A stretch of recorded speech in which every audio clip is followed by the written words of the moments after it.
শুভ দুপুর বন্ধুরা, তোমরা কেমন আছো? আশা করি সবাই ভালো আছো, আমিও ভালো আছি।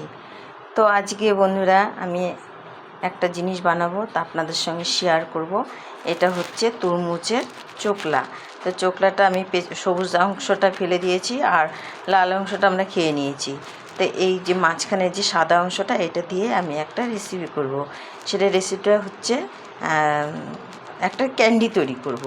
তো অনেকে তো দেখেছেন, খেয়েছেন, কিন্তু করেও খেয়েছেন বা খাননি, কিন্তু করে খাবেন, অনেক অনেক স্বাদ লাগে। তো এবার আমি শুরু করছি। তো কি কি দিচ্ছি এর মধ্যে আপনারা দেখতে থাকুন। এই মৌরি দিচ্ছি এখন, মৌরিটাকে ভেজে নিই। তো মৌরিটাকে আমি ভেজে তুলে নিয়েছি, এখন গুঁড়া করে নিই। তো আমি একটু তেল দিয়ে নিচ্ছি। তো এখন আমি এই যে দিয়ে দিচ্ছি তেলের উপরে। তো ভালো করে আমি নাড়াচাড়া দিয়ে নিই। তো সামান্য আমি 1 ফোঁটা জল দিয়ে দিচ্ছি। তো এর মধ্যে দিয়ে দিচ্ছি একটু খাওয়ার লবণ। তো ক্যান্ডিটা তৈরি করার জন্য তো আমার তেঁতুল লাগবে। তো তেঁতুল আমি ভিজিয়ে রেখেছি, এখন এটাকে কচলিয়ে নেব। তো আমি সামান্য ঢেকে দিলাম। তো কচলিয়ে একদম রস বের করে এই যে ছেঁকে নিয়েছি ছাঁকনি দিয়ে। তো ক্যান্ডি বানাতে গেলে অবশ্যই জোয়ানের প্রয়োজন আছে, মানে আছে আর কি। তো জোয়ানটা অবশ্যই দিবেন। তো জোয়ানটা আমি ভেজে দিচ্ছি। তো আমি এখন গুঁড়া করে নিচ্ছি জোয়ানটা। তো জলটা তো অনেকটা শুকিয়ে গেছে। আবার এখন আমি এই দিয়ে দিচ্ছি যে তেঁতুলটা। তো এখন আমি 250 গ্রামের মতো চিনি দিয়ে দিচ্ছি। তো আমি সামান্য 1 ফোঁটা হলুদ না দিলে হয় না, ক্যান্ডিটা রাখবো তো কিছুদিন, ওই জন্য। আমার তো অনেক এই যে এরকম আঠালো হয়ে গেছে, এখন আমি বন্ধ করে দিচ্ছি, পরে দেখাচ্ছি। তো বন্ধুরা এরকম হয়ে গেছে। এখন আমি এই যে মশলাগুলো দিয়ে দিচ্ছি। এখানে মৌরি আছে, জোয়ান আছে, আর গুঁড়া লঙ্কা আছে, বিট লবণ আছে, দিয়ে দিচ্ছি বন্ধুরা। থালাটার মধ্যে একটু সরষের তেল মেখে নিলাম।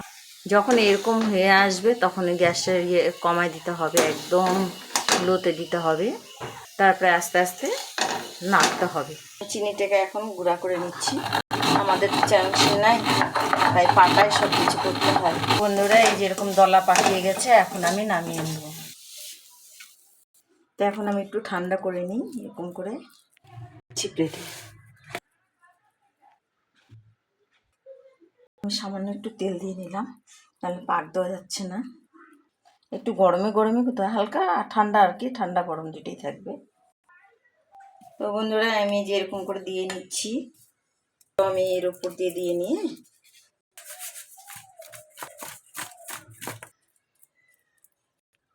বন্ধুরা আমি এই যে এর উপরে দিয়ে দিচ্ছি এখন। তো এটা আবার ভিজে ভিজে যখন উঠবে তখন একটু কালারটা অন্যরকম হবে, তার জন্য আর কি এইটা দিয়ে দিলাম। তো বন্ধুরা কারা কারা এইভাবে খেয়েছেন কমেন্টে জানাবেন। আর যদি না খেয়ে থাকেন তাহলে আপনারা এইভাবে করে খাবেন, তো অনেক অনেক স্বাদ লেগে। আমরা খেয়েছি এর আগে, তার জন্য ভিডিওটা বানালাম।